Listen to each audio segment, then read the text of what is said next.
Hi, good afternoon. Thank you for joining. We'll be starting the webinar.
Hi, good afternoon. Thank you for joining. We'll be starting at 3:35.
Hi, everyone. Thank you all for joining.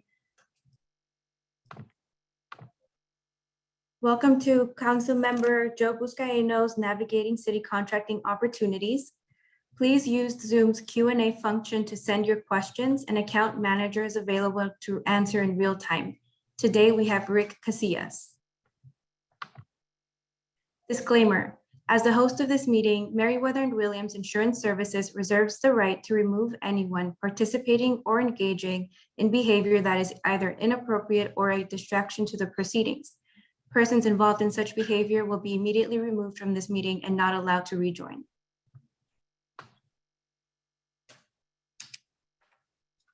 And now to introduce the council member, please welcome Naveed Barkodar, VP, Director of Client and Program Management for Meriwether & Williams Insurance Services. Naveed? Great, thank you so much, Mildred.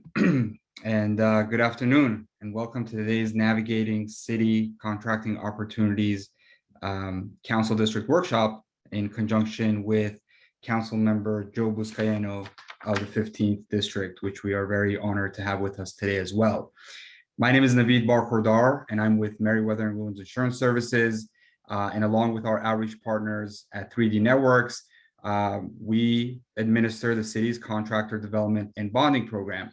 As some of you may know, we've been doing this program going back to 2008 now, and in 2013, we're fortunate to bring on Los Angeles Metro, and just as of a few months ago, October 2021, we've had the privilege of having the County of Los Angeles join us as a sponsor to this program as well, truly making this a regional contractor development and bonding program serving small and diverse contractors in the greater Los Angeles area on all of these public agencies and the multitude of opportunities that they have available, which you'll hear about a lot today. We have a great lineup for all of you today. We thank you for joining us and taking time out of your very busy schedules to be with us today. Mildred, if we can go back to the agenda very quickly, just to give a sense of what we'll be doing today. So we essentially want to cover three main areas. Number one, we want you to hear from each of the public agency departments, which we have with us today. That includes Los Angeles World Airports, Public Works, Port of Los Angeles, and the Department of Water and Power, I believe, to hear a little bit about the upcoming opportunities, but in addition, learning about how each of them conducts business and how you as potential contractors can pursue opportunities and bid on their respective projects.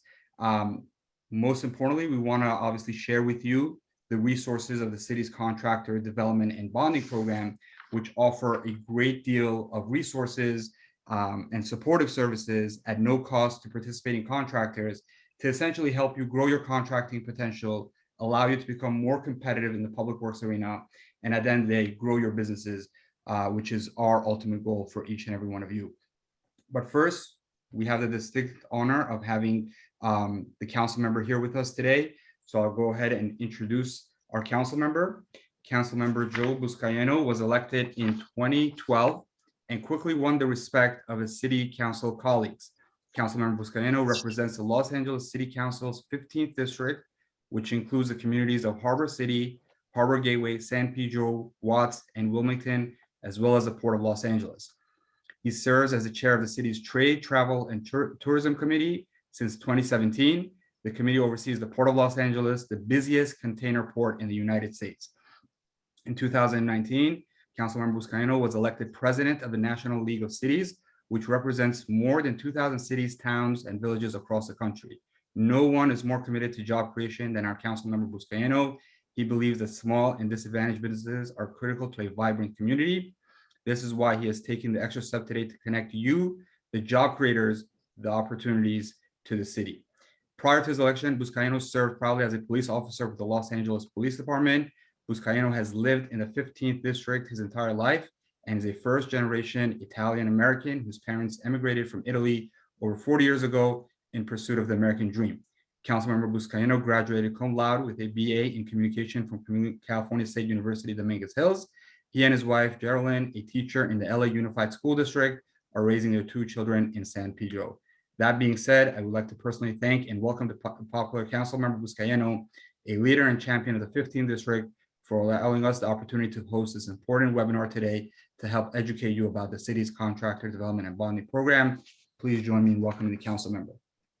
Thank you, Naveed, and thank you to each and every one of you who've joined us this afternoon. I hope that you're doing well and you are safe. And I want to again welcome you to today's workshop sponsored by the city's contractor development and bonding program that will help address navigating city contracting opportunities. So proud to report that our city program has expanded, as you've heard, to Metro and most recently to the County of LA. Here in Council District 15, as you may know, our district is a vibrant economic force in the Los Angeles region. One of the drivers of our local economy is our small and diverse businesses. Our office regularly conducts outreach to the business community to continue to spur the economy. And in our continuing effort, I hope and want to introduce you to learn about this innovative city program, which is our ultimate goal. and the city program that's designed to help small and diverse businesses grow and thrive. As mentioned, I represent the Port of Los Angeles, which is the heart of our council district and is the busiest seaport in the Western Hemisphere. Also pleased to report that right now in Council District 15 alone, over $240 million worth of contracts for capital improvements are underway. This amount doesn't include the billions of dollars scheduled for construction at the city's proprietary departments, which you'll hear soon from Department of Water and Power, Department of World Airports, and the Port of LA. The opportunity for contractors to bid on and secure city projects is now. So we're definitely in the midst, as you are seeing in all corners of the city, of a construction boom. Just if you haven't flown in and out of the LAX, you can see that today. Over $14 billion of investment, infrastructure investment taking place as we speak. And here in our waterfront, you're seeing the waterfront improvements on the Wilmington and San Pedro water lines. Really excited about those construction projects taking place. The contractor development and bonding program serves in concert with the city's overarching objective of increased inclusion and opportunity for small and diverse contractors in competing for city public construction contracts. Specific services include bond underwriting and bond capacity, which are complemented by education, training, and contractor support. This program provides free consulting services to assess your needs, build contracting capacity, increase business development, and help with business expansion. This program also has expanded to provide financial assistance opportunities as well. So today you'll learn firsthand how to do business with the city and compete for public construction opportunities. So just be sure to access these opportunities. I wish you all well. And thank you so much for having me, and just sit back and learn, take some great notes.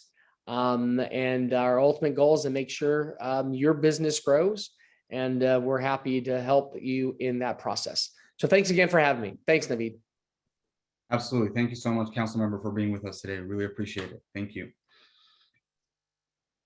So I also want to, and I failed to mention this earlier, let everyone know, for those of you who can, and we encourage you all to please stay with us towards this presentation. We actually also have one of our own contractors who you'll be hearing from shortly as well, who has been a beneficiary of the program. And in fact, we are very proud, as he has worked or been awarded the largest contract that the program has, at least in Southern California, been able to assist with. So you'll be hearing a bit later from our program contractor as well. But I believe we first have our presentation to go through. So Mildred, if you get that queued up, please. Perfect. Okay, so just by way of introduction, for those of you who are not familiar with us, I do see some familiar names on the participant panel, so that's always good. And to those of you who are new, welcome. We hope you'll find this workshop very informative, and hope that you will enroll into the program after you hear about the various resources that we can assist you with. So we are a full service property and casualty insurance brokerage firm. That just means we operate by license. We operate within the insurance industry.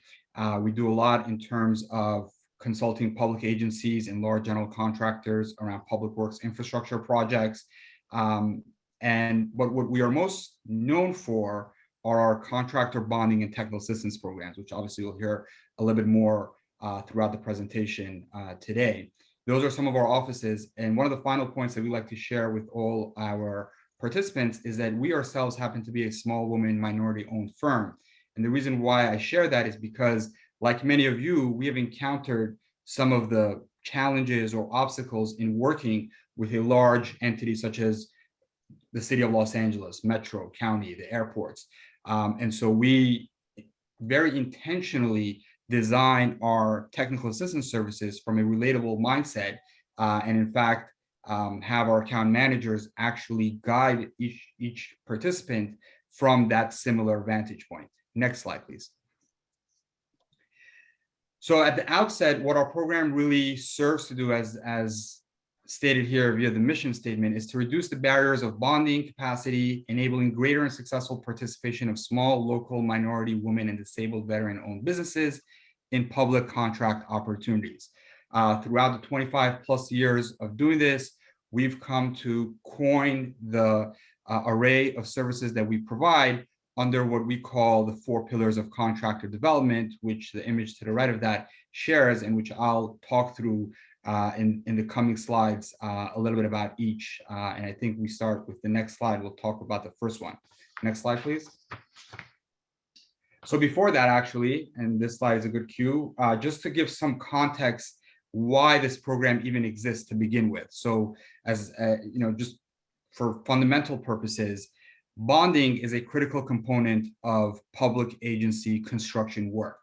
And for those of you who are not familiar, we'll just go fairly quickly through some of these elements. So what a bond really is at the end of the day is a 3-party agreement that guarantees the completion of contract.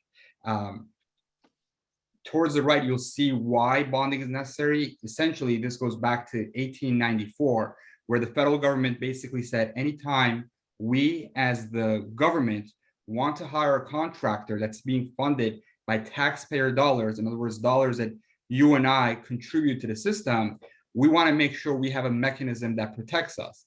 They instituted the concept of the bond, which essentially is that vehicle. And they basically said, anytime the government gives a project to a contractor in excess of $100,000, they want a bond to be accompanying that project to provide that protection to the government.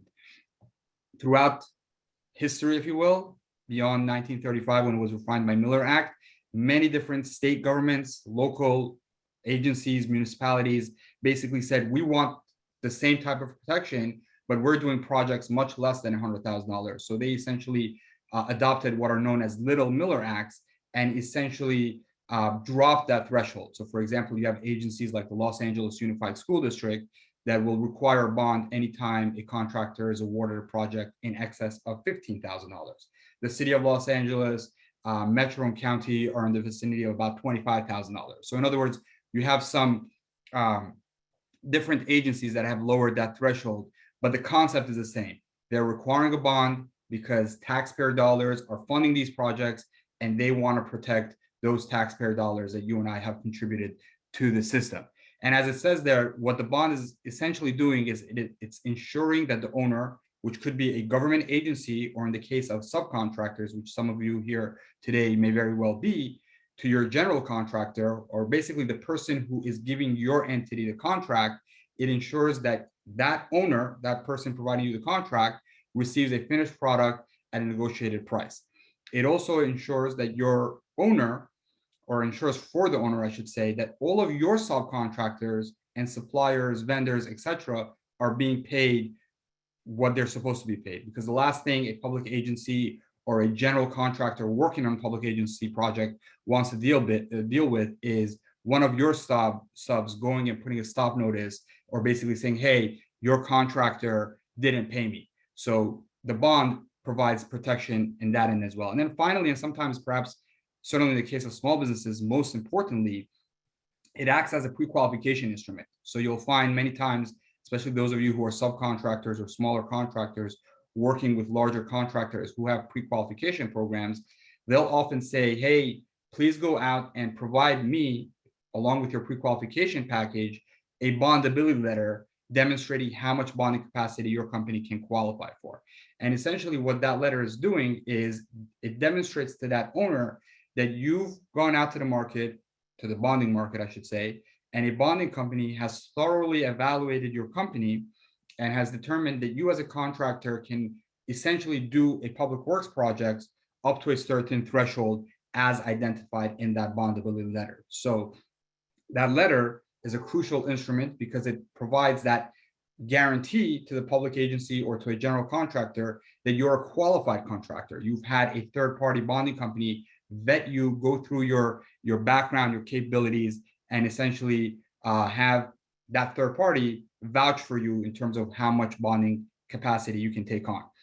Towards the left, there are some key elements that I'll share with all of you as well. So as we mentioned, the bond is a vehicle that protects another party. That's first and foremost. It does not protect you. So it's not insurance. Most of you are familiar with general liability insurance, workers' compensation, commercial auto, personal auto, homeowners. Those are all insurance policies that are there to protect you, the policyholder, in the event of a certain loss or default. That those coverages that you are purchasing through your insurance policy are there to protect you. The bond does not protect you. The bond does not afford you any protection whatsoever. It is protecting the public agency or the general contractor for whom you're contracting with.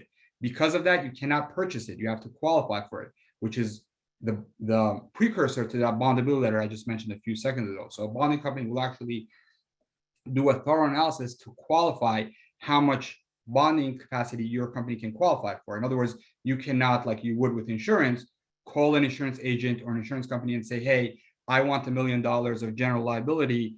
What's the premium? Let me pay the premium. And now you have that policy. It doesn't work like that with bonds. You actually have to submit an application, go through a process, and the bonding company underwriters will evaluate and underwrite you how much bonding capacity you can qualify for.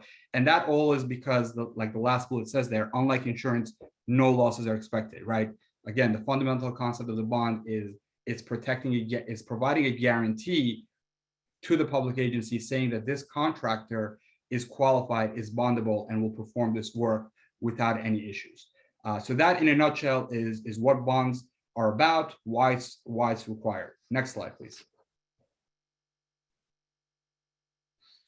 So I'll go very quickly through some of these because we have a pretty jam-packed agenda for you, but there are some key critical services that the program offers. And as a council member, and as I mentioned earlier on, these are all at no cost to you. So the city of Los Angeles, with the various departments that are here with us today, along with Metro and the county, have invested in this program to deliver these services at no cost to you as participating contractors.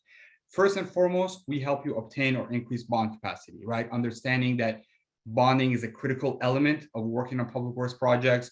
We want to put you in a position to either obtain a bond if you haven't been able to before, or if you have bonding capacity, increase it so that you can take on larger projects and hopefully turn in a larger profit for your business. The way we do that is through a slew of various contractor development, capacity building, and technical assistance services. And you'll hear more about that throughout this presentation.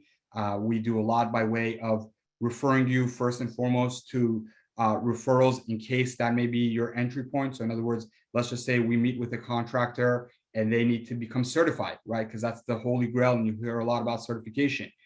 We refer you directly over to the particular certifications that are of importance for you and in order of priority. You'll hear a lot about different certifications today. Not every contractor should go out and get every certification. We analyze this on a case-by-case basis for you. One of the first things that we do, as pointed out by that fourth bullet there, is we assign you a dedicated account manager. We have here, I see Rick Casillas with us today. We also have, I see Rosa Osorio on the panel with us. We have several account managers whose sole function is to act as your business development expert or liaison, if you will, and basically hold your hand as you enter or navigate your firm through this journey of public works. They identify recommendations in a comprehensive work plan that they design and tailor for you, and it's strictly for you. This is not a off-the-shelf type of a program where we say, here's what it is and go do this. We first meet with you. We understand where you're at in your business. Obviously, no two contractors are alike, and our account managers guide you by presenting you short-term and long-term strategies and recommendations that they would work with you throughout time to essentially go through and help you grow your business. A new development that we have in the program, and you'll hear a little bit about as well later on today, is our contract-based financing program. So as I'm sure most of you who work in public works, especially in the construction sector, have noticed, it's not easy, especially for small contractors, to obtain traditional sources of lending. You can't, typically walk into a bank, to your larger bank, and say, "Hey, I'm doing public works projects, and I need, a $200,000 line of credit." It happens, but it's not your everyday scenario. So what we've done, and we've worked on this for quite a bit of time, is we've partnered with a community development financial institution. Some of you may be familiar with the name PACE, Pacific Asian Consortium in Employment, and they have a lending institution by the name of PCR, which we've partnered with, and we essentially are providing a strategy to use your contract. So in other words, let's say you as a contractor have obtained a contract with, let's just say, Department of Water and Power for $2 million. We use that contract as the actual collateral. And we've designed a product with PACE that basically says this contractor will eventually be paid under this project, under this contract. Let's use this contract as a condition of loan approval. So basically bypassing a lot of the traditional underwriting elements that are typically required when a contractor or anybody really is applying for loans. So elements like credit score, financial statement strength, credit strength, all that stuff, while important and while it will be looked at, will become secondary to the fact that you now have a contract in your position that will provide you progress payments. And that in and of itself is what has put the lenders that we are partnering with in position to provide you access to capital. And I believe there's a slide dedicated for this, so I won't go into too much detail, but it's been a pretty successful program to date. I believe we've done maybe 7 or 8 different loans. It started about a year ago in San Francisco, and only a few months ago we find here in Los Angeles. But it has been a very successful program. Matter of fact, we had in our previous workshop, one of our contractors who joined us provide a testimonial where they were able to actually refinance a loan that, believe it or not, some of you may believe this, was charging as high as almost 50% APR interest. And we've been able to refinance that. And the interest rate on this is 6.25%. So very competitive in today's environment. One of the key things that we do is the agency collateral support. So you heard me talk a lot about helping contractors obtain bonding. One key way we do that is through collateral support. So many times what happens is a contractor will apply for bonding, they submit their application, and a bonding company underwriter says, I'd be willing to give this contractor, $500,000 worth of bonding capacity to start them off. But because their financial strength is not all there, or because their experience doesn't meet the requirements that we typically require, I'm going to read 20% or 25% collateral each time I give that contractor a bond. This program will actually be able to provide that collateral. So in that particular example, if the surety company, the bonding company said, I'll give a $500,000 bond on the condition that I receive $100,000 worth of collateral, this program that we're talking about today, our program, will essentially cut out a check on your behalf to the bonding company and pledge that as collateral to allow them to give you the $500,000 bond. So a very key, critical, tangible service that the public agencies like Citi and the departments that are here with us today have actually invested in, putting dollars at work where it matters and essentially enabling you all as small contractors get adequate bonding that you need to work on these public works projects. Another key service that we do, and this is for contractors that are slowly but surely growing, is a cost subsidy for CPA prepared financial statements. Some of you who may have been in the construction industry for some time and have gone to CPA firms that specialize for construction contractors have noticed that they charge a pretty hefty amount sometimes for CPA prepared financial statements. What this program does to help you, again, offset some of those costs is we'll offer a $3,200 cost subsidy as a one-time subsidy to help you get CPA prepared financial statements. So many times we have smaller contractors that have worked with us for some time. We've got them partnered with a bonding company. They're doing, $500,000, maybe $1 million project. But then when it comes to a bond request of about $2 million, or when their financials reach a certain revenue point, the bonding company says, you know what, I can't accept your in-house QuickBooks type prepared statements. I'm going to need CPA prepared financial statements. That's when you would have to go to a CPA and then all of a sudden see an invoice for $15,000. We've seen as high as $25,000 for financial statements that a bonding company would want. So, not a whole lot, but a sizable amount, $3,200 as a subsidy to offset that cost. And then finally, the last bullet there talks about the various opportunities that we blast on a weekly basis. So one of the key things that we do is we want to make our program contractors aware of what's going on with the various agencies and the general contractors that we interact with. There's a lot of activity out there, as I'm sure you all know. We put that into one neat email, at least we like to call it one neat email. And every week you see the various opportunities as far as job opportunities, networking events like today's workshop in one place every week. I believe it's Wednesdays at 2 p.m. It goes out and you have that in your inbox once you enroll into the program. Next slide, please. Okay, so I won't go into too much detail here. There's a lot on this slide, but this basically talks about the different elements as it pertains to our contract financing assistance program that I mentioned. So again, I mentioned the contract acts or the proceeds from the contract or the accounts receivable are used as collateral. The cap on this at the moment is $250,000 on a case-by-case basis. So we just did actually a loan up to $500,000. So it all depends. Every situation is unique, but the fundamental cap at least is $250,000 as a revolving line of credit to be paid based on progress payments. So the way this works is, and as I'm sure a lot of you have noticed, if you are working with a public agency, it takes time sometimes before they pay you, 30, 60, 90, 120 days, you name it. This is a key program that helps you meet those early obligations. So we essentially say, here's this line of credit, progress payments as they come in will pay the lender, but the lender who has put in this upfront capital of, let's just say $250,000, that is a pool of capital that allows you to pay your initial obligations, whether it's mobilization costs, material costs, for those of you who are procuring materials, and that allows you to get those payments paid off. And then when payments come in, they will offset that initial capital that was there. There's a lot more to this. I don't want to go into too much detail on this because it takes some time, but please, if any of this piques your interest, please reach out to us.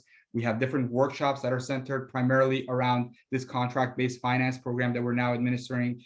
We'd be more than glad to get you into one of those workshops and discuss your interest more about this particular new program that we're featuring. So again, definitely hit us up if this is something of interest for you, and we'd be more than glad to go in more detail about this with you. Next slide, please. So this is some more of the services that we offer. I talked about the account manager who basically meets with you early on, right after you enroll. We have a fairly simple one-page enrollment application process. From there, they conduct an assessment, which essentially evaluates your business similar to a surety company and how they evaluate. So you may have heard of the 3 C's: credit, character, capacity. We sort of analyze and assess your company when you enroll on that basis as well, because that gives a 360-degree picture of your business, where you're at today, where do you want to go. From there, the account manager will actually design the work plan. And this work plan is intended to be a work in progress tool between you as a contractor and our account managers. And as I mentioned earlier, it has recommendations. So you'll see 30-day recommendations, 60-day recommendations. This is what you need to do within the next 60 days. Get certified with this portal, get certified with that agency, meet with this person, do X, Y, Z, and then come back. And then account manager says, okay, great. Now that you've done this, let's work on these next steps. Let's work on shoring up your application for the bonding, or let's work on getting you into this contract-based finance workshop, basically guiding you all the way through. And I've seen work plans as little as 3 pages for contractors that may be more experienced to as large as 15, 20 pages. And it's shared with you electronically. So you always have it in your inbox. We don't just basically say, hey, go get certified with this agency. We embed the link to the particular portal in that work plan for you. So you have it in your inbox. You could click on it at your convenience and do the certification. Of course, with any assistance you may need with your account manager to complete that certification or whatever it may be in that particular recommendation. Another key thing that we do is the contractor profile. So a lot of the small businesses that apply into our programs don't have much by way of marketing their business. And so what we've done is design a contractor profile, which is the equivalent of a capability statement, but specific to contractors who are interested in working in the public works landscape. So I don't have an image of it here to show you, but we can certainly share you some samples if you haven't seen them. It basically is a capability statement. At the very top, it has your certifications, because as I mentioned earlier, that's like the key thing for small contractors and public agencies, your bonding capacity, a little bit about your firm, the services you provide, NAICS codes, and some pictures demonstrating some of the jobs you may have done, basically creating a capability statement for you to use, not only in public works, but with other potential customers that you may have, either on the residential or commercial side, but essentially providing you with a marketing tool that you can use at your leisure. Certifications, of course, a big part of the program, and what our account managers do on a daily basis with our contractors is help get you certified. There are new certifications that come every so often, and so we stay abreast of all the different certifications out there. We have specialists on our team that try to understand it, so that when we have a contractor that says, hey, I was told to get a DBE with this particular agency, but then a WB here, and then a Sbe Dvd this, our account manager will guide you through that whole alphabet soup of certifications and essentially put you in a position to actually get certified. And as I mentioned earlier, you sort of need a strategy to get certified, right? Because there's so much out there. So the account manager will tell you, get this first, get this second, third, and so on and so forth. Bid document review is another key area. I'll leave that to Robert Lowery, who's our construction resident expert, and he'll go into a little bit of that in just a minute. Of course, there's a lot by way of education that we do. So you see the Construction Training Academy there. One of the things that we've been doing, and pretty effectively as of the last few years, is we partner with large prime contractors. They send in estimators or different representatives, and we do these cohorts, which are typically 5 to 6 weeks long, meeting on a weekly basis for about 2 to 3 hours, and go through various courses, if you will, of how to effectively bid, estimate, and essentially guiding you through successful completion on a public works project. So these have been very successful. I think we started when we first did it back in 2014 and 2015, 1 or 2 of these a year. I saw our calendar that the folks have been preparing for this year. We're about to do 5 or 6 different academies this year. So a pretty busy year ahead. But again, that means that you have a ton of opportunity to participate in these academies.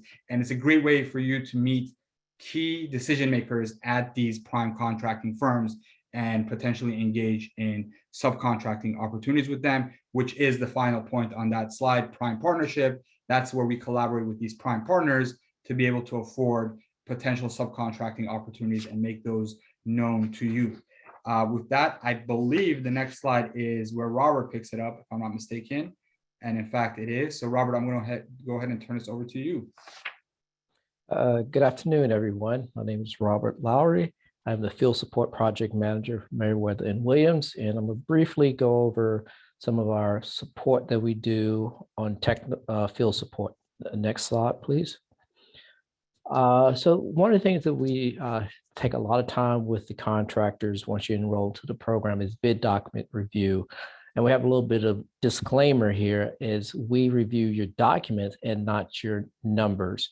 We are here to make sure that you have the most complete bid documents that are being submitted. We don't want you to be disqualified for incomplete because they look for responsive and low bidders. So that is one of the things that we do. We also do attend the pre-bid so we can get a lot of information, insight about the project opportunities that are out there. So we can also give you some one-on-one coaching on that. Also with the contract review, we review the plans and specs, assist with identifying risk. Because a lot of times there's things that's hidden in the documents that you don't see. And with my 25 plus years of experience of being a project manager, I kind of know what things to bring to your attention so you can negotiate before you sign the contract.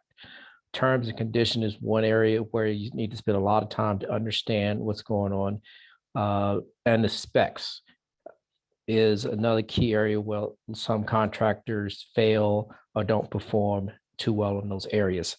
We also will do a final bid document review with you. So the first initial one will go through, sit down and tell you what you missed. Then you go back and make the corrections. We'll set up another meeting and do a final bid document review before you submit.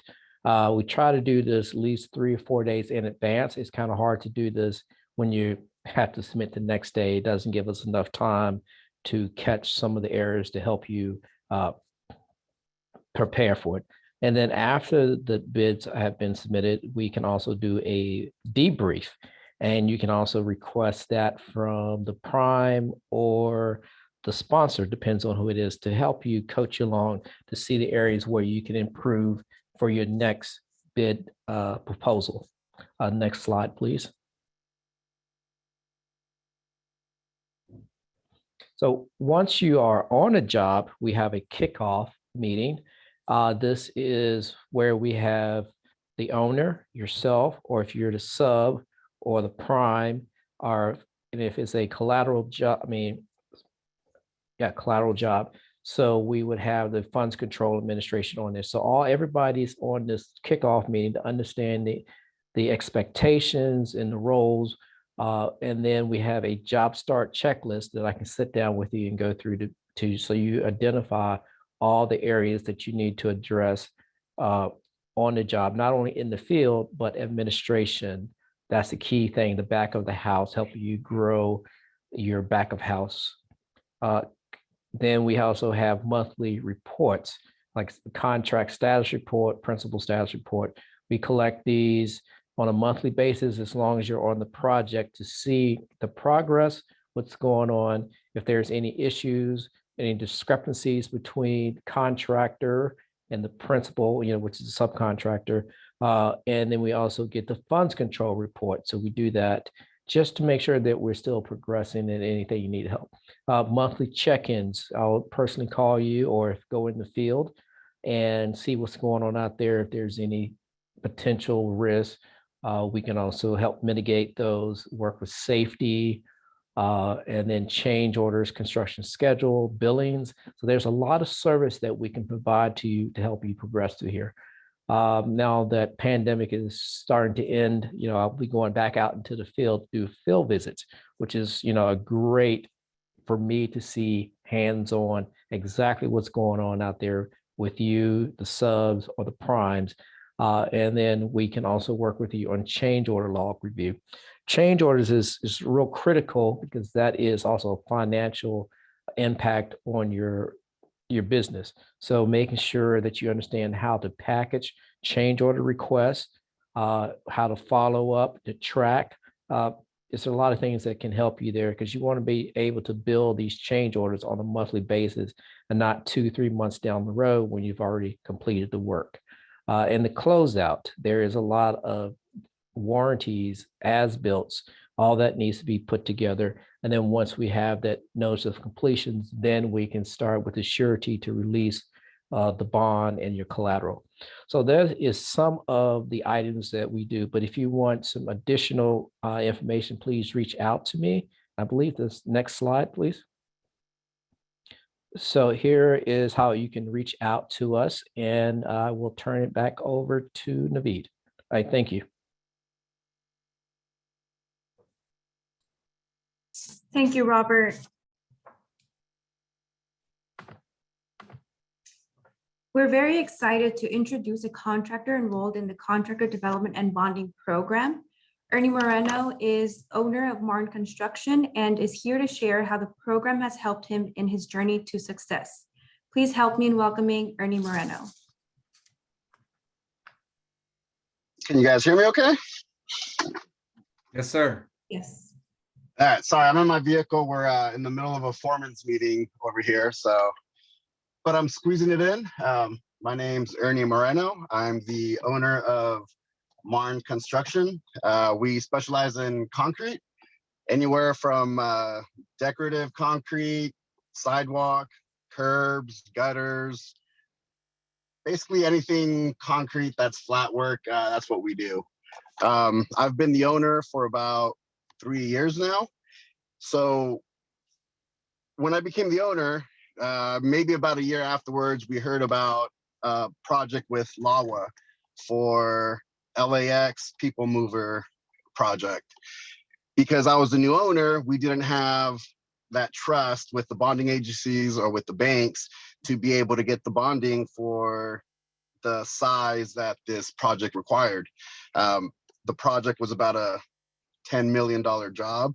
So we needed the bonding to be able to cover that project, which it was pretty hard to get. We wouldn't have got it, basically. Our bonding agent at the time referred us to you guys and put me in touch with Rosa, and Rosa walked me through the project of, the process of how to be able to qualify for the bonding that you guys provided. And well, at the end of everything, I was able to qualify and got the bonding required for $9.7 million worth of work with LAX. Without the program, my company wouldn't have came close to getting the size of work that this qualified us for. In the past, we were able to get small contracts with LAUSD and the city of Los Angeles, but nothing near this size. So, the program is amazing. It benefited us. We have probably a few years worth of work with the LAWA project at LAX. So my guys are staying busy, I'm staying busy, and I'm thankful to have found this program and to have gotten the help that I needed. Thank you so much, Ernie. We appreciate you taking time to be with us. We definitely see it. You're in your truck, as I'm sure a lot of small contractors wear multiple hats. So we really appreciate your time to be with us today and share your experience. And I just want to touch on something very quickly is Ernie's experience and the fact that our program was able to help him secure, as he just noted, a $9.7 million project is certainly a larger project in terms of the bulk of contractors that we enroll in our program and we support with. But I do want to make the point that there is not the contract, or I should say contracts don't have any limits. So we've had small projects as little as $15,000 that needed 40% of it as collateral support to as large as 9.7 million. In fact, in San Francisco, I know we've done projects as large as 15 million. So it all depends. Like I said, no two contractors, no two projects are the same.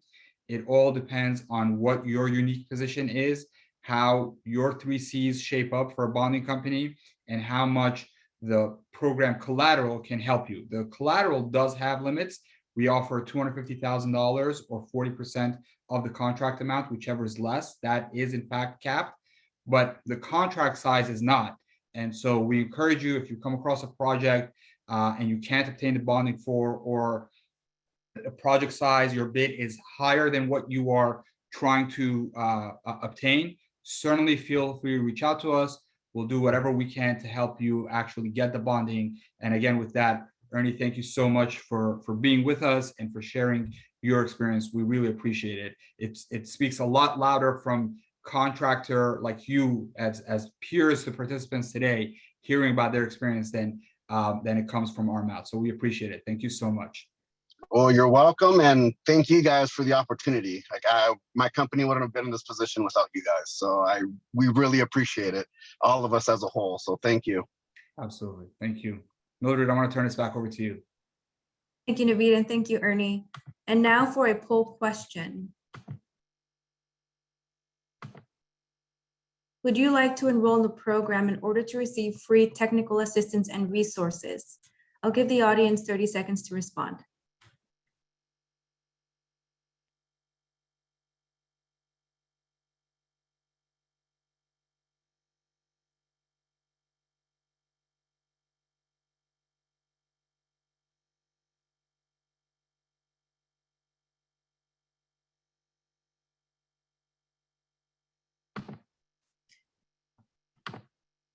Thank you. And now for from BCA, the Bureau of Contract Administration, we have Rolando Tuason to speak on the certification program.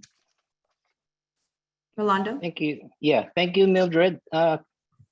Yes, I'm going to go over briefly an overview of all the certification program that a contractor will need to participate in the city contracting opportunities. Next slide, please. As a contractor that wants to participate on city projects, your path starts with maintaining a profile in RAMP LA, which is a new portal that replaced the Los Angeles Business Assistance Virtual Network, or BAVAN, if you recall. For those of you who were previously maintained a profile in BAVAN, your information have been seamlessly transferred to RAMP LA. RAMP LA contains all the city contracting opportunities and contractors' information that show their capabilities and certification. Next slide, please.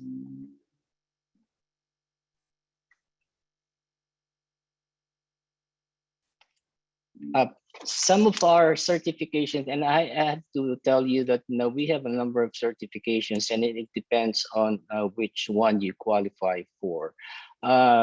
On the screen are the ownership-based certifications, meaning that you have to prove to us that as the applicant or the owners of the business, you do have control and ownership of the business. And first, you should be one that is a part of the presumptive group, which is shown on the box there. Either you're a woman, Black American, Hispanic, and down the line. For the disadvantaged business enterprise and the airport concession business enterprise, those are federal backed programs that are required if a project that you are interested in participating on has federal funding. And the others are, most like minority business and women business enterprise. The funding is coming from local sources like propositions and the city funds. Next slide, please. Another set of programs that we have is our local location-based programs, which contain the local business enterprise certification, the local small business enterprise certification, and the local transitional employer certification. These might look new to you, but we just changed the name in there based on the new ordinance enacted by the city last year. The small local business enterprise is actually a precursor for the small local business certification, and the local transitional employer replaced the transitional job opportunities program. To apply for this program, you have to register in RAPL-A, and the application form is downloadable from your account in RAMP-LA. Next slide. Another program that we maintain is the Lgbte or certification. And you don't need to apply with us. All you need to be is you are currently certified by the National LGBT Chamber of Commerce. Next slide, please. Another set of certification that the city recognizes and you don't need to apply with us is, first, you have to be certified with the California Department of General Services as a small business enterprise or a disabled veterans business enterprise. To apply for that, you could see the link there for the Department of General Services. And again, once you get those certifications, then you request recognition in RAMP-LA. Next slide. Where to apply? There's two forms of way that you can apply with us. One is the old paper application process. The minority business enterprise and women business enterprise, we still accept paper applications for those, and as well as the small business enterprise proprietary, which is a program recognized by our 3 proprietary departments, DWP, LAWA, and POLA. And the forms are available in our Bureau's website. Some other programs are available specifically online, like the DBE and ACDBE certification. And there's a new portal that you can apply with, and you can find the link there. The LBE, LSB, and LTE, which you saw earlier, you apply by downloading a form in your RAMP LA account, as well as the DBBE LAWA, which is another certification recognized by LAWA. And there's LBE Harbor, and another one that is maintained by the Harbor Department. Also, you apply through your RAMP LA account. Next slide, please. Okay, that was a brief just overview of those programs that we have. So if you have any questions, this is our Bureau's email, and you can go to our Bureau's website to get a wealth of information. The only advice that I could give you is as soon as possible, be aware or recognize the certification programs for the city, and try to determine which program you are qualified for, because it would be better for you to get the certification beforehand, before you bid on city projects. So with that, that concludes my presentation, and I'd like to thank Meriwether Williams for inviting us to this webinar. Thank you. Thank you, Rolando. Now, from the Department of Water and Power, we have Jason Kim, Management Analyst on how to do business with LADWP. Jason? Yeah. Thank you, Mildred. Again, good afternoon, everyone. My name is Jason Kim. I'm from the the Supplier Diversity Office here at LADWP. I'm going to quickly talk about how to do business with LADWP. Next slide, please. Just some quick facts about LADWP. We are the largest municipal water power utility in the nation. We serve 4 million residents and businesses in Los Angeles. And in 2020, we awarded $1.2 billion in contracts for goods and services.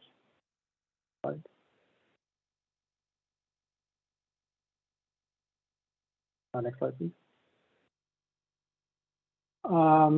The solicitation methods that we use at LADWP are the IFB and the RFP. The IFB typically used for construction projects, materials, equipment rentals, and non-professional services. There are no exceptions allowed, meaning the bids must conform to all terms, conditions, and specs of the IFB, and they are awarded to the lowest priced, responsive, and responsible bidder. And the other being the RFP, they're typically used for professional, expert, or technical or other complex services, including design, build, construction. Unlike IFBs, RFPs have a predetermined evaluation criteria, RFPs just have a predetermined evaluation criteria, such as technical management and past experience, as well as the cost factor.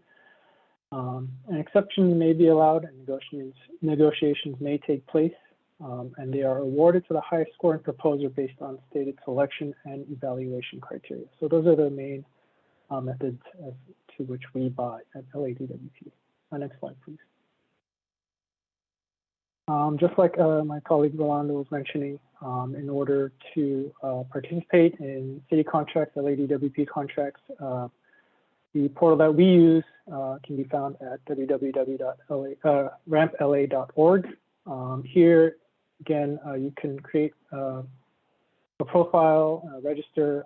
You can view open contracting opportunities. You can also view past awards to gauge if you're in the competitive range. You can also look at what the city and the Department of Water Power purchases. And you can also look at when contracts expire, bids expire. So this is our sole portal in which you will be submitting your bids or looking for opportunities. So I highly recommend or highly suggest that you register on RAMP LA. Next slide, please. I just want to quickly talk about the Sbe Dvd Participation Program. This program applies to most contracts over $150,000 for services, construction, and rentals with operators. A contract-specific mandatory small business enterprise and or disabled veterans business enterprise participation requirement is set as a percentage of the contract. And bidders who do not meet the minimum mandatory Sbe or Dvd participation requirement will be deemed non-responsive. And LADOP's annual goals for Sbe are 25% participation and 3% Dvd participation. Like my colleague Rolando was mentioning, you know, it's good to have your certifications, whether Sbe or Dvd or any of the certifications, ready to go before you submit your bid. They're, you know, as for the Sbe Dvd Participation Program, this is a mandatory program, and there are other, you know, certain advantages you can obtain. You know, the LBE. I know that you may get certain advantages when you do submit your bid. So make sure you get all your certifications in line. Next slide, please. And just to wrap it up for me, just some useful links and contact information. LADWP supply line, which you can find there at the link supplyline.ladwp.com. It's a newsletter that we publish quarterly that outlines, I believe it gives you a 6-month forecast of the projects that we're going to release. So it kind of gives you a heads up on what kind of opportunities that we're going to be releasing, the amount, the description of the project, and the estimated release date for the bid. So if you want to, you know, if you're interested in those kind of opportunities, I highly suggest you check that out. If you have any further questions about, you know, anything that I've talked about or LADWP doing business with it, LADWP, you can contact my office, the Supplier Diversity Office at Supplier Relations Office at LADWP, or at the phone number there, or you can also contact the LADWP Vendor Liaison Center, which is, you can contact them at purchbids@ladwp.com or at the phone number there. Again, just in summary, you know, register again on rampla.org, have all the license requirements and certifications ready to go, and yeah, just keep trying. Look at RAMP, look at all the opportunities that will come, and you know, and good luck. And that'll be all from me. Great, thank you so much, Jason. From Los Angeles World Airports, please welcome Amber Meshach, Director and Executive Manager of Business Jobs and Social Responsibility. Amber? Hi, can you hear me? Oh, there we are. Good Yes. afternoon, everyone. Thank you. I'm so happy to be here joining you. So let's just start with the next slide from in the deck here. Thank you so much. So this first slide is really just to describe what the mission of our team is. The Business Jobs and Social Responsibility Division at LAWA was established in 2018, and a big impetus for establishing it was really to ensure that we get the maximum economic impact from our $20 billion capital program. So we'll talk about that a little bit later. A lot of the information that's already been shared with you also applies to us. You know, we work very closely with Meriwether to support our contractors and develop our contractors. And we're also super proud of Marnie Construction and their work on the Consolidated Rent-A-Car Center. So we were established in 2018 to maximize the access to business and job opportunities, particularly on our construction program. Also, the corollary of that is to ensure that local diverse communities benefit from LAWA's investments, and also to set the global airport standard for public corporate social responsibility. So the Los Angeles World Airports is the City of Los Angeles public agency that owns and operates LAX, Los Angeles International Airport, and Van Nuys General Aviation Airport. So these two airports are owned by the people of the City of Los Angeles, which a lot of people don't maybe realize, but at the same time, we are a global presence. And so we are competing with airports across the globe for business and for making sure that we do things the best. Next slide, please. So here are some of the services that our division provides. So business navigation and support.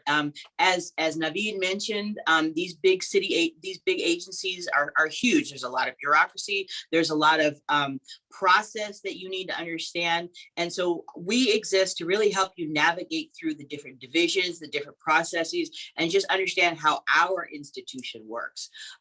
We also work with our procurement services team, which is now called the Strategic Sourcing Group, to establish the business inclusion contract requirements. So not just the levels of small business participation, disabled veteran business enterprise, local business enterprise, et cetera, but also, what is the reporting? Is there going to be workforce development? A lot of the other type of business requirements. Again, the contractor development, we work closely with Meriwether to develop our own Build LAX Academy, which is the first time that LAWA has had a training program specifically to help construction contractors such as Ernie that you met earlier, really navigate and understand and be successful at LAX per se. So that has been a great success, and also working with them on the bonding assistance program to support contractors like Ernie, the contract finance assistance program, which Naveed discussed earlier. Ours was the first agency to launch that in partnership with PACE and with Meriwether. We're very proud of that. Also, we have a first source hiring program, and we also have a project labor agreement so that if you're doing construction projects or any other kind of project, we can help you source qualified labor. And I know if anyone who's in business right now, anyone who's hiring, the challenges of the marketplace right now to find qualified folks. So we have resources in place to assist with that. And then of course, diversity, equity, inclusion, engagement, meaning to, really do outreach to support small, diverse, local contractors, targeted outreach engagement, meaning for each specific project, we need different type of contractors. So, we're trying to be very strategic. Sometimes I know you'll get invited to an outreach event and it's very general and it may not be suitable for your type of business. So we try to do a mix of broad outreach and targeted outreach. And again, we're working closely with Meriwether right now on a targeted outreach event for our upcoming cargo facility modernization program. So I just want to make sure that you get our email address, our website, and our phone number, because basically we're the point of contact for anything you need with respect to small business support or just, understanding the process. So next slide, please. So what we want to share with you today is just a little bit, again, of our $20 billion capital project. This is just a drop in the bucket of some of the projects you may be interested in coming up. So right now, we're already working on the Midfield Satellite Concourse South. We completed the Midfield Satellite Concourse North, which is referred to now as the West Gates at Tom Bradley International Terminal. And right now, as I mentioned, we're engaged with the cargo industry to get their input, their comments on how LAWA can best modernize its cargo facilities, including, access to trucking, including, working with all our big shippers. During the pandemic, I think most of you probably got a pretty good workout on your Amazon Prime account, and we know that cargo is only going to increase. And during the pandemic, Lawa went from the 15th busiest airport in the world for cargo to the 8th busiest, and all of our projections are that that will continue to grow.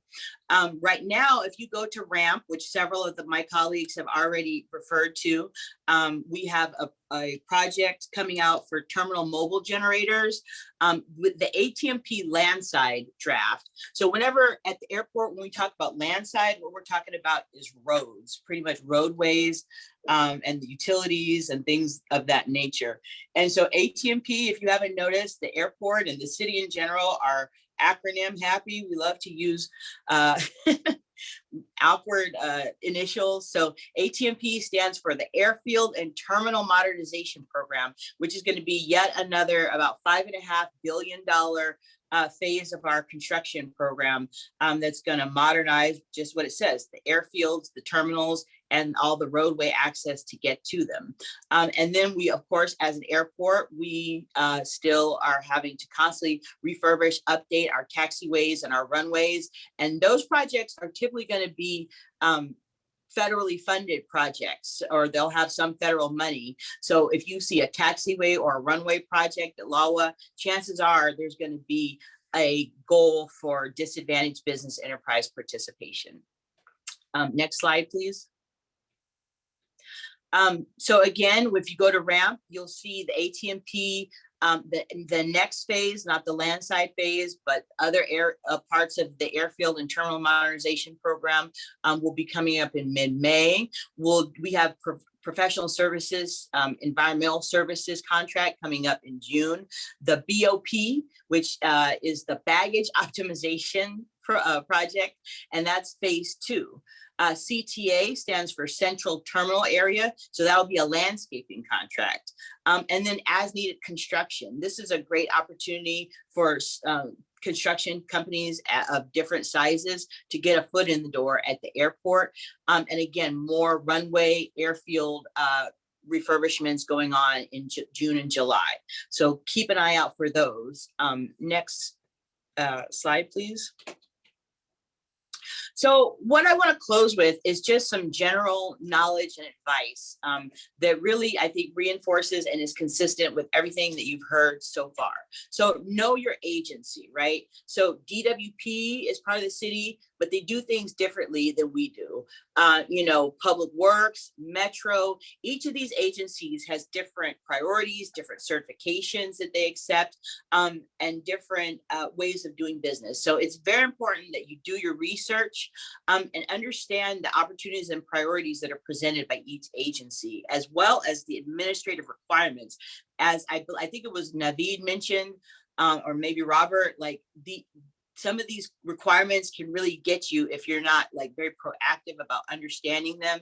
And again, getting help. If you don't take anything away from this workshop, reach out to the people who work at the agencies, folks like myself, who are there to help you navigate, there to advocate for you. And so there's no way that you're going to remember all of this information, and you don't need to, because we're there to really help guide you through it throughout the process. So of course, we need to update this. We said register with Babin. Babin is no more. Babin is now RAMP. I know I don't want to beat a dead horse or be a broken record, but everyone has mentioned RAMP. And I think one of the things I want to point out or kind of discuss is that RAMP is an excellent resource for you. As a small contractor, as a small diverse contractor, chances are you may not be the main proposer on the projects that are posted on RAMP. But RAMP is really a great tool.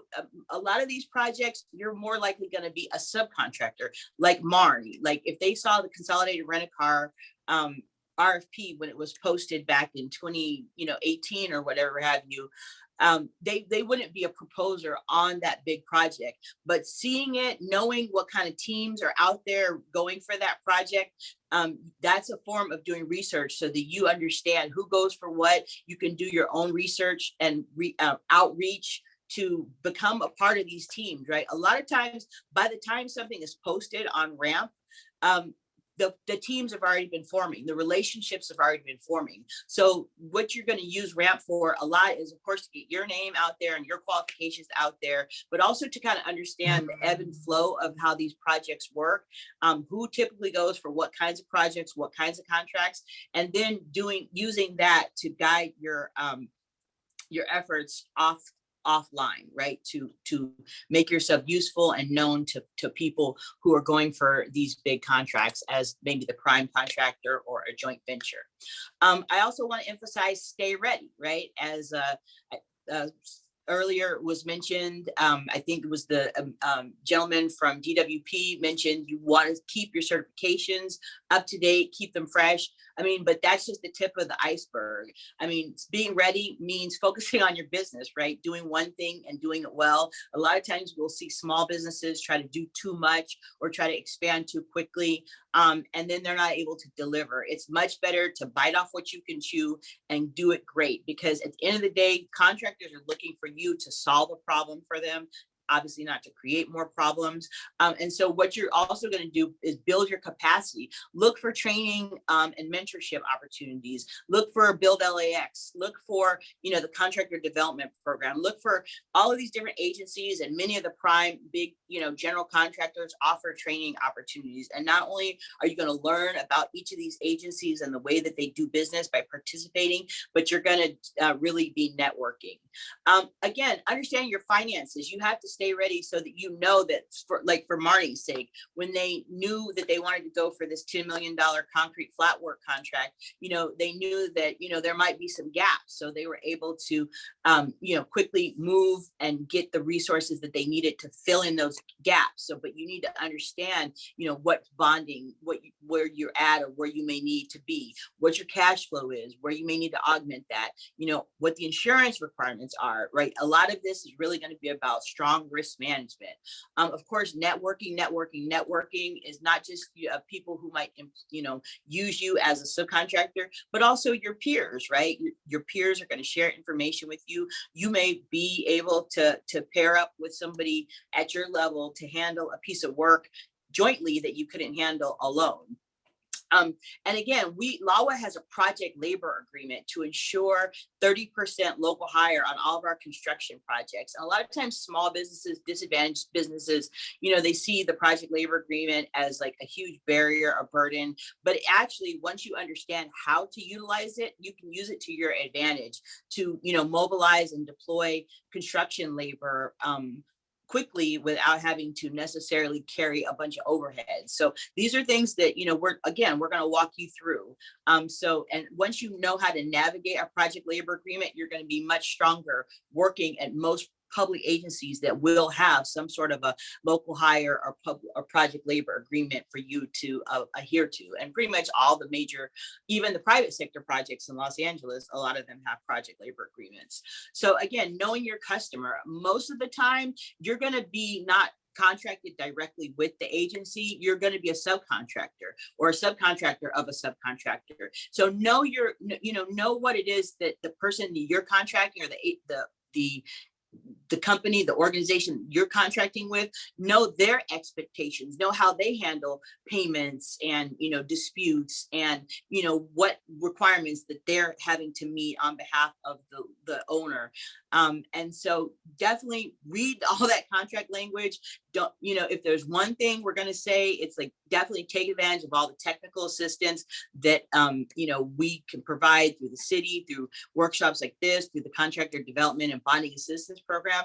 But at a certain point, as a small business person, you're going to have to invest in yourself, and you're definitely going to want to invest in legal support to make sure that those contracts are fair to you, and that you're planning for that gap, as Naveed mentioned. You don't know how long it's going to be before you get that first check cut from your project that you're mobilizing on, and before you get any check from your prime or from your agency, you're going to have have to mobilize your labor. You're gonna have to buy your supplies. You're gonna have to get your people badged. If you're working at the airport, you got to get everybody through security badging, right? So these are all things that you have to plan for, having resources to sustain you. And of course, developing those relationships. I mean, I think I've mentioned that pretty much in every pillar of this conversation, but it's true. You need to develop relationships with your peers, with your agency staff, with your contractors. And that is really what's going to put you in the best position to succeed, because you're really going to learn so much from talking to people who are actually doing the work on the day-to-day. That's really who's going to be your best resource.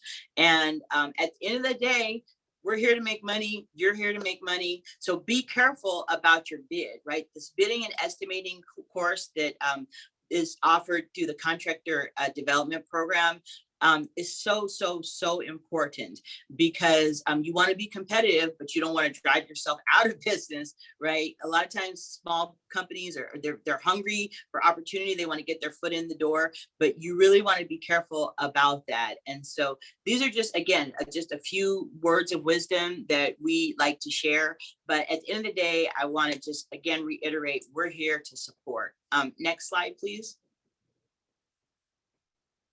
And that is the end of my section. So I will stick around for, I guess, the Q&As. If anybody put any Q's in the chat or in the Q&A box. Thank you. Thank you, Amber, for a great presentation and wonderful advice. To speak on upcoming construction projects from the Port of Los Angeles, please welcome Edward Hahn, Civil Engineer with the Port of Los Angeles. Edward?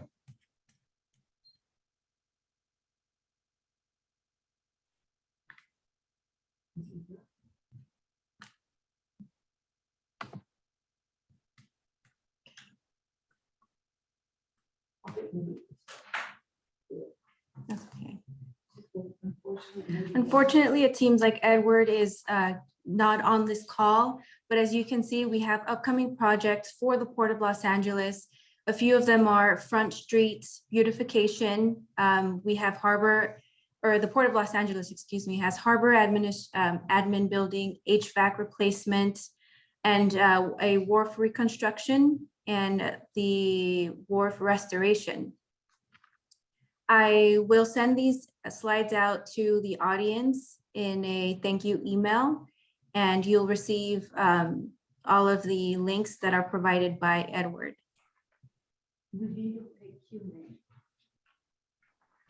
Thank you, Mildred. Yes, so I think he was on a moment ago, but as Mildred said, just want to make sure he didn't jump back on. No, I don't see him on. We'll definitely, and I saw a few questions coming through the chat about this presentation. We'll certainly make this PowerPoint presentation with all its slides, and even I believe a recording of the presentation available for everyone who registered for the event, which would include Ed Hahn's slides as well, and I believe his contact information will be in there as well.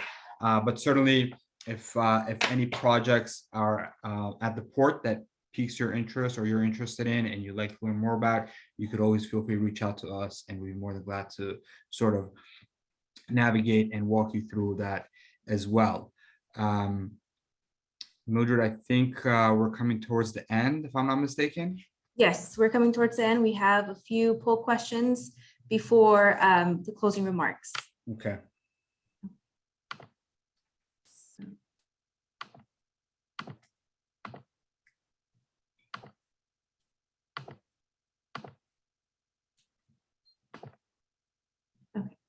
What subjects related to technical assistance would be beneficial to be included in future workshops? I'll give the audience 30 seconds to respond.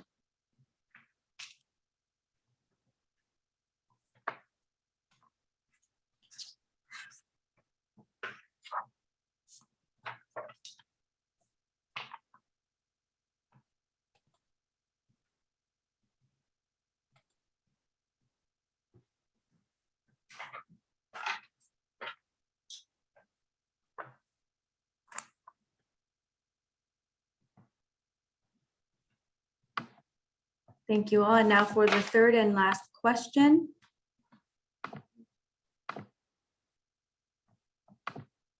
Was this workshop helpful? I'll give the audience 30 seconds to respond.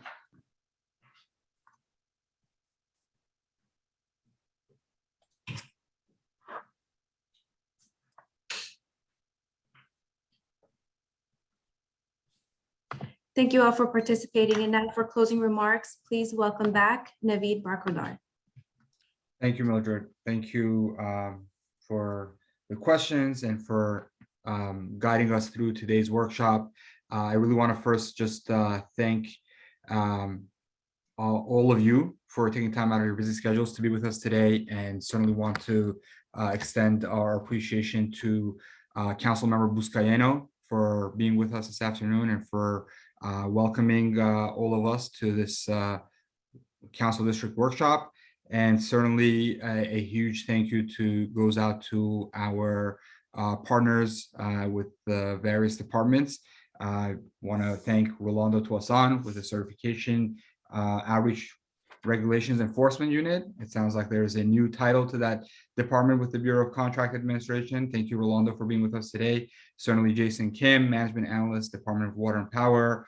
Of course, Amber Meshach with Los Angeles World Airports, and Edward Hahn, who I thought was on earlier, but may have jumped off. We want to certainly extend our gratitude to each and every one of them for taking time out of their schedules to be with us today and share a bit about each of their respective departments. I also want to just emphasize that, again, we will be sending out this presentation to everyone along with our enrollment form. So in case you are interested in enrolling into the program and are not currently enrolled, please take advantage of it. Certainly enroll and contact us if you have any questions. I see Rick has raised his hand. So Rick, let me call on you, please. Thank you, Naveed. We just had a question in the chat from Tasha Johnson, and I wasn't able to respond to her, but she asked, what's the best way to obtain certifications? I applied and was denied for the WBE, and I am not sure why. And I just wanted to ask Tasha if she could let us know what agency she tried to apply that for the WBE. What certification? Was it through the city? Was it through some other agency? I'm not quite sure. Maybe she could answer that question for us, and then we can ask the panelists to help her with that. Oh, there you go.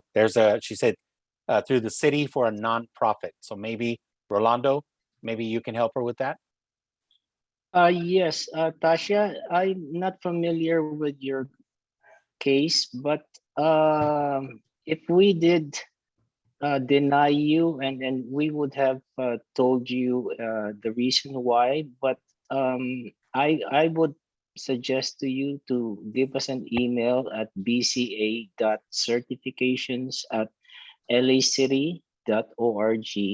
So it's also in the presentation materials that I presented earlier. Send us a quick memo, and me or one of our staff members would reply to you on that. Okay. Thank you, Rolando. Appreciate that. Thank you. Thank you, Rick, for asking the question. Rolando for chiming in with a response. Really appreciate it.